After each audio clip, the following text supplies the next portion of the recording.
আসসালামু আলাইকুম রহমতুল্লাহি ওবরকাতুহ।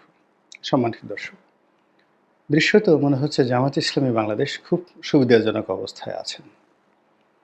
তাদের আমিরের যে বক্তব্য, হাঁটাচলা, কথাবার্তা এবং জামাতকে নিয়ে বিভিন্ন মহলের আগ্রহ এবং কিছু জামাত নেতা বা কর্মীদের যে অতি উৎসাহ এবং প্রশাসনের কতগুলো গুরুত্বপূর্ণ পদ পদবি, বিচার বিভাগ, সেখানে একেবারে ঝড়ের গতিতে জামাতপন্থী যারা নেতৃবৃন্দ রয়েছেন, জামাতপন্থী বুদ্ধিজীবী রয়েছেন, শিক্ষক রয়েছেন, বিচারক রয়েছেন, আমলা রয়েছেন, কামলা রয়েছেন, তারা ঝড়ের গতিতে সেই জায়গাগুলো দখল করে ফেলেছেন।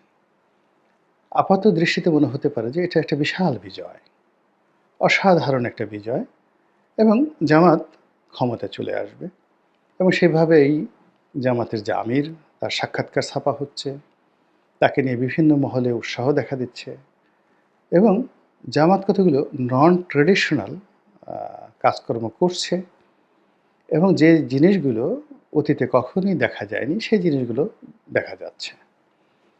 যেমন জামাতের আমির সুন্দরী ললনা টিভি উপস্থাপিকার সঙ্গে একান্ত সাক্ষাৎকার দিচ্ছেন দেশে এবং দেশের বাইরে। এটি কখনো জামাতের ডিকশনারিতে ছিল না।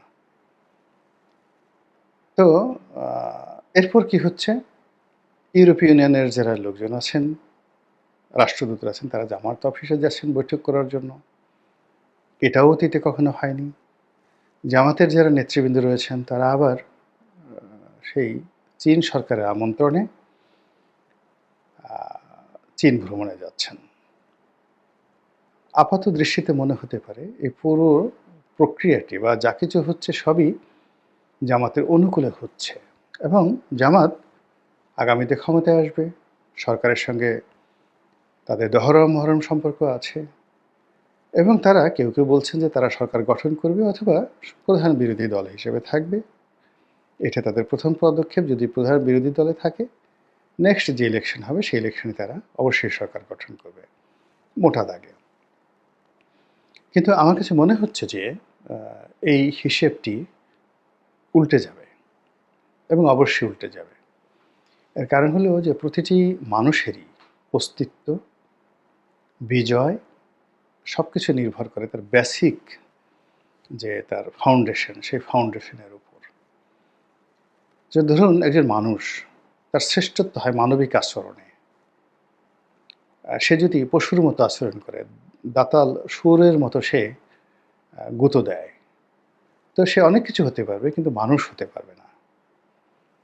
একজন ধার্মিক, সে অনেক কিছু করতে পারে কিন্তু সে যদি ধর্মকর্ম না করে, সে কখনো ধার্মিক হতে পারবে না। তো জামাত যে কাজটি করছে তারও কতগুলো বেসিক এবং ফান্ডামেন্টাল ক্যারেক্টারিস্টিক্স রয়েছে এবং সেই চরিত্র অনুযায়ী তার বন্ধু আছে, তার বান্ধব আছে, শুভানুধ্যায়ী আছে, কর্মী আছে, সমর্থক আছে এবং তার একটা সার্কেল আছে এবং যখন সেই সার্কেলের বাইরে সে চলে যায়, ইট মিনস সে সঠিক পথে নাই এবং দুরবস্থার মধ্যে পড়েছে। যেমন ধরুন আমি একে একে বলি। ঐতিহাসিক ঘটনায় যাওয়ার আগে জামাতের কৌশলগত বন্ধু হবে পাকিস্তান, কৌশলগত বন্ধু হবে সৌদি আরব এবং তুরস্ক, মিশর, এই মুহূর্তে মিশর। কিন্তু গত ১ মাসে এই রাষ্ট্রগুলোর সঙ্গে তাদের সম্পর্ক, সমর্থন, দহরম-মহরম দেখা যায়নি। এটিকে অনেকে বলতে পারেন যে এটা গোপনে হয়েছে, প্রকাশ্যে হয়নি। নো, প্রকাশ্যেই এটাকে হতে হবে। এখানে কোনো লুকোচুরি করলে হবে না। কিন্তু জামাতের সঙ্গে যদি আমেরিকার সম্পর্ক হয়, ইউরোপীয় ইউনিয়নের সম্পর্ক হয়, এটি জামাতের জন্য বহন করা খুবই কঠিন একটা বিষয়। জামাত এটি এই ভার বহন করতে পারবে না। ইউরোপীয় ইউনিয়নের টার্মস কন্ডিশন রেফারেন্স কোনো কিছু তারা বহন করতে পারবে না। উল্টে ফেলে সেখানে একটা রং মেসেজ যাবে এবং জামাতের নেতাকর্মী যারা আছে তারাও আগামীতে বিভ্রান্ত হবেন। ২ নম্বর হলো চীনের সঙ্গে জামাতের কোনো অ্যাঙ্গেলেই সম্পর্ক হয় না। কোনো অ্যাঙ্গেলেই সম্পর্ক হয় না। ধর্মীয় দিক থেকে, বিকজ সেখানে উইঘুর মুসলিমদের উপর ভীষণ রকম নির্যাতন হচ্ছে, এবং যেটি নিয়ে জামাতের নেতাকর্মীরা, জামাতের যারা বক্তা, তারা মানে এমন সব জ্বালাময়ী বক্তব্য দিচ্ছেন চীনা মুসলমানদের, উইঘুর মুসলিমদের দুর্দশা নিয়ে।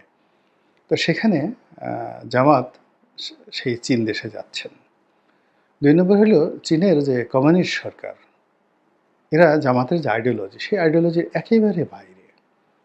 মানে জামাত ধর্ম বিশ্বাস করে, ধর্মভিত্তিক একটা রাজনৈতিক দল, ধর্মভিত্তিক একটা রাষ্ট্র তারা গঠন করতে চায়, কোরআনের আলোকে তারা একটা সংবিধান রচনা করতে চায়, এবং জামাত যদি একটা মুসলিম রাষ্ট্র গঠন করে সেখানে বিধর্মীরা সঙ্গতি কারণে জিজিয়া কর দেবে। তো সেই ক্ষেত্রে তাদের যে বন্ধুত্বটি বা লেনাদেনাটি যদি চীনের সঙ্গে, যেখানে ধর্মকে স্বীকারই করা হয় না, বরং কেউ যদি ব্যক্তিগতভাবে ধর্মকর্ম করতে চায় সেটিকেও ক্ষেত্র বিশেষে তারা রাষ্ট্রীয়ভাবে বাধা দেয়। তো সেখানে জামাতের কর্মটা কী?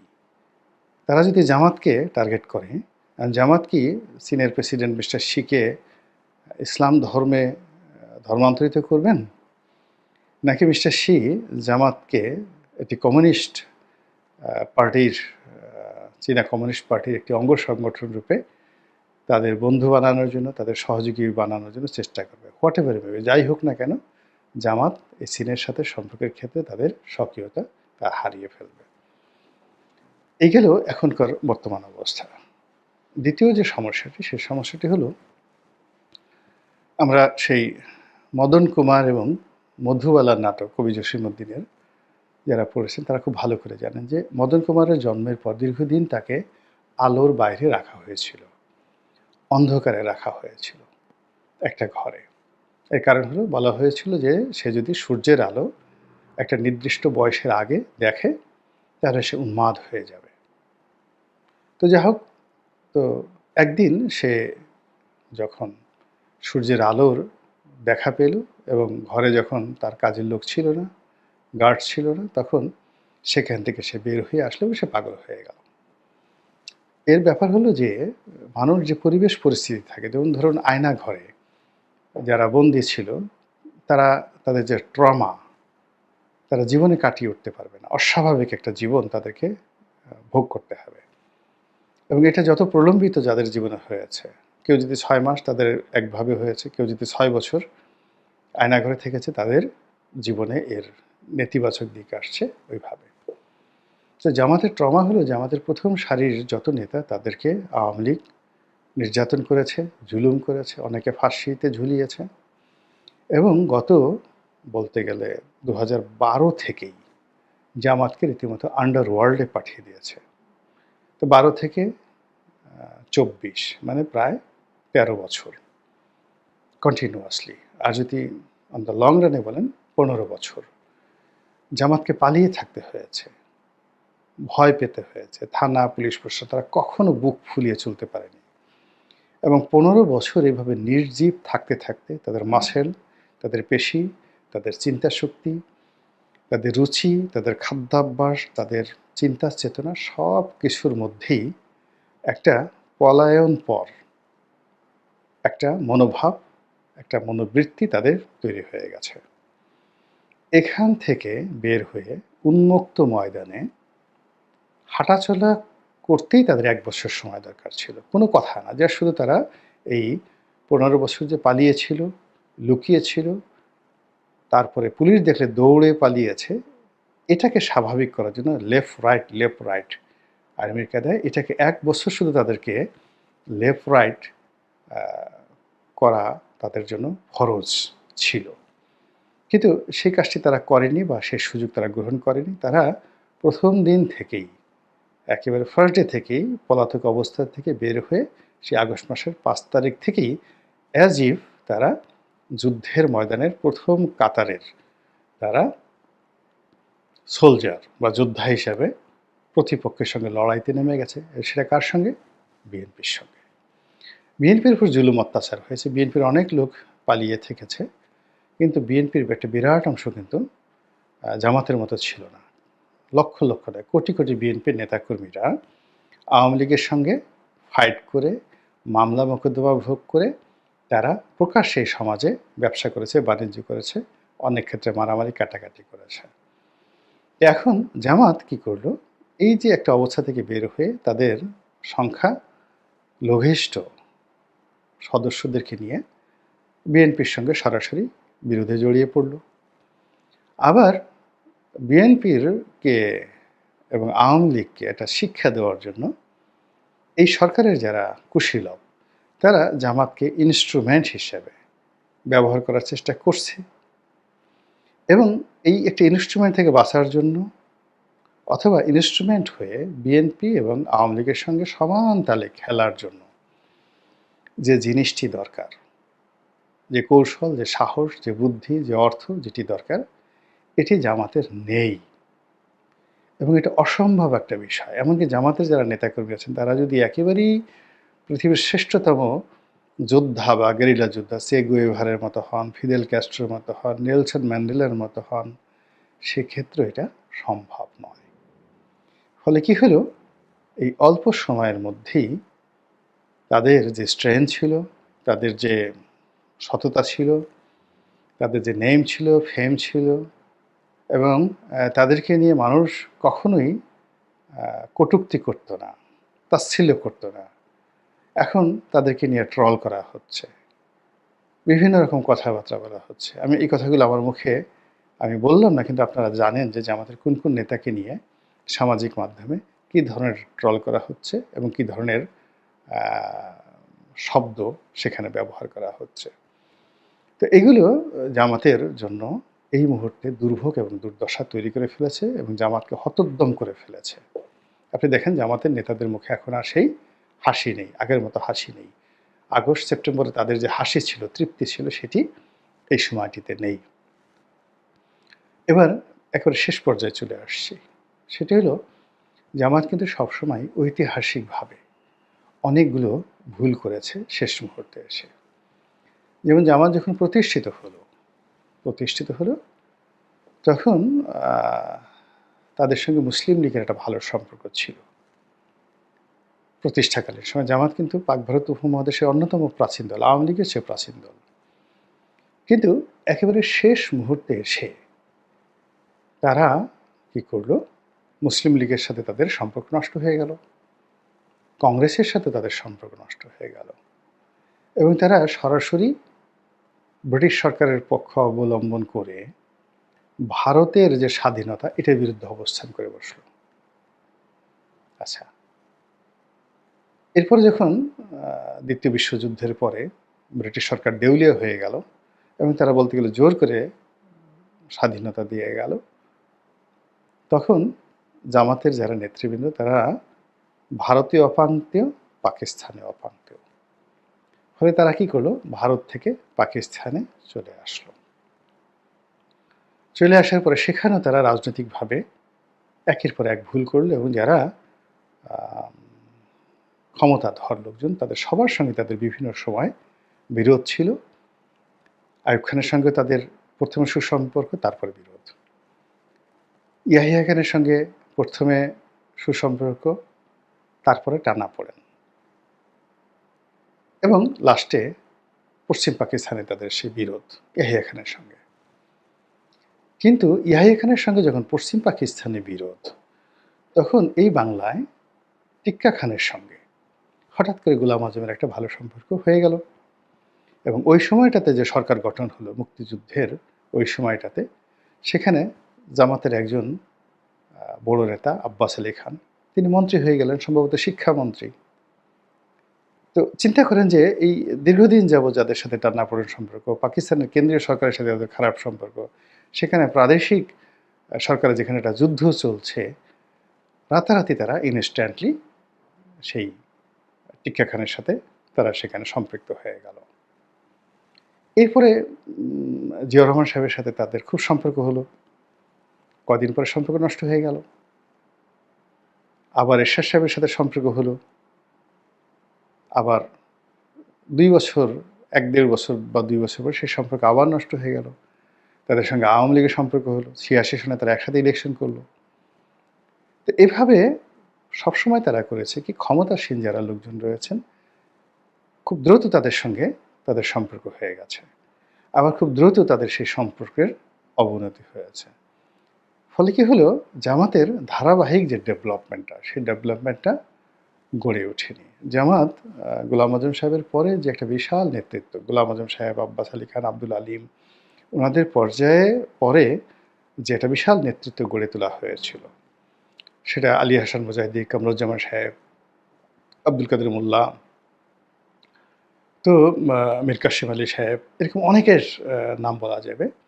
এই পুরো সেটটা কিন্তু ভ্যানিশ হয়ে গেল আওয়ামী লীগের সঙ্গে তাদের যে অতীতের বন্ধুত্ব এবং পরবর্তীতে বিশ্বাসহীনতা। কারণ ৮৬ সালে তাদের বন্ধুত্ব হয়েছিল, ৯৬ সালেও তাদের মোটামুটি বন্ধুত্ব ছিল। ৯৬ থেকে ২০০১ সনে আওয়ামী লীগের সঙ্গে তাদের একটা ভালো আন্ডারস্ট্যান্ডিং ছিল। এবং আপনার মনে আছে যে আওয়ামী লীগের রাষ্ট্রপতি প্রার্থী সেই গোলাম আযম সাহেবের বাসায় গিয়েছিলেন সমর্থন লাভের জন্য, বদরুল হায়দার চৌধুরী।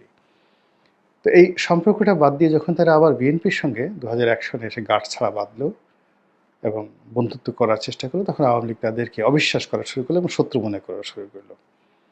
এবং ২০০৯ সনে এসে আওয়ামী লীগের শুধুমাত্র একটা কৌশল ছিল এবং ডিমান্ড ছিল যে আপনারা রাজনীতি করেন, বাট বিএনপি থেকে আলাদা হয়ে। এখন দেখেন বিএনপি থেকে তারা আলাদা হয়ে গেছে, বিএনপির সাথে তাদের শত্রুতা হয়েছে। কিন্তু ২০০৯ সনে পুরোটা ২০০৯ থেকে একেবারে ২০১০ সনের শেষ পর্যন্ত আওয়ামী লীগ কন্টিনিউয়াসলি ২ বছর চেষ্টা করেছে জামাতকে তেল দেওয়ার জন্য, ঝোল দেওয়ার জন্য, সমঝোতা করার জন্য, বোঝার জন্য যে আপনারা রাজনীতি করেন এককভাবে। এখন যেভাবে করছেন বিএনপিকে বাদ দিয়ে, বিএনপি জামাতের যে ট্যাগ এটিকে বাদ দিয়ে।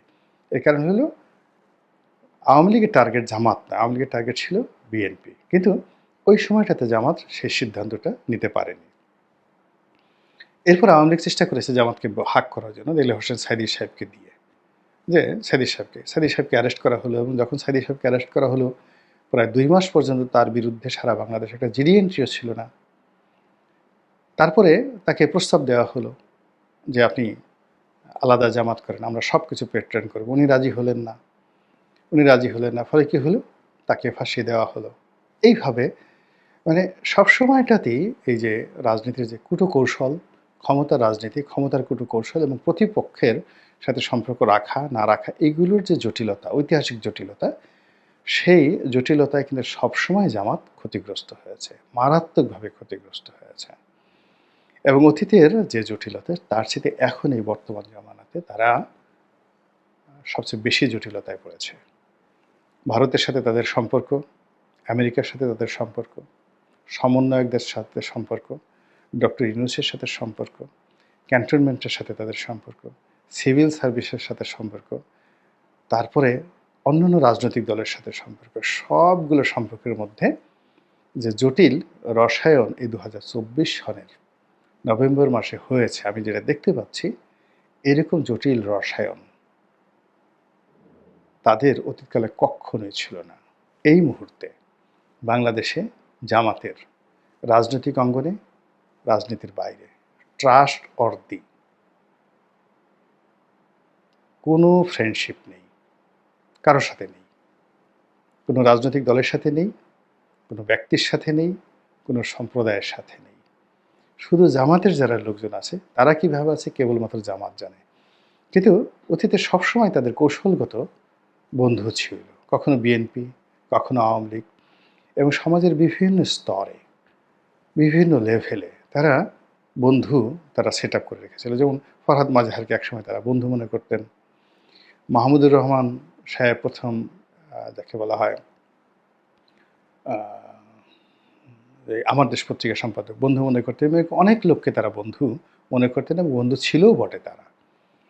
কিন্তু সেই জিনিসগুলো এখন নেই। তারপরে শফিক রেহমান সাহেবের সাথে তাদের একটা ভালো বন্ধুত্ব ছিল, নেই এখন। এরপরে এখন তাদের বন্ধুত্ব আছে পিনাকির সঙ্গে, তাদের বন্ধুত্ব আছে কনক সারওয়ারের সঙ্গে, তাদের বন্ধুত্ব আছে ইলিয়াস হুসাইনের সাথে। এবং আপনারা লিখে রাখেন, আগামী ১-২ মাসের মধ্যে এই বন্ধুত্বটা টানাটানি শুরু হবে এবং ২-৩ মাসের মধ্যে এটা শত্রুতায় পরিণত হয়ে যাবে, রীতিমতো শত্রুতায় পরিণত হয়ে যাবে। কোনো নো ওয়ে। এখন এই সমস্যাগুলো কেন হলো এবং এই সমস্যাগুলো কীভাবে সমাধান করতে হবে, এটা তো আমার বিষয় নয়, এটি জামাতের বিষয়। একজন পর্যবেক্ষক হিসেবে, একজন বিশ্লেষক হিসেবে আমার কাছে যেটি দৃশ্যমান হয়েছে সেটাই বললাম। আল্লাহ আমাদের সবাইকে হেদায়েত দান করুন এবং হেফাজত করুন। আসসালামু আলাইকুম ওয়া রাহমাতুল্লাহি ওয়া বারাকাতুহু।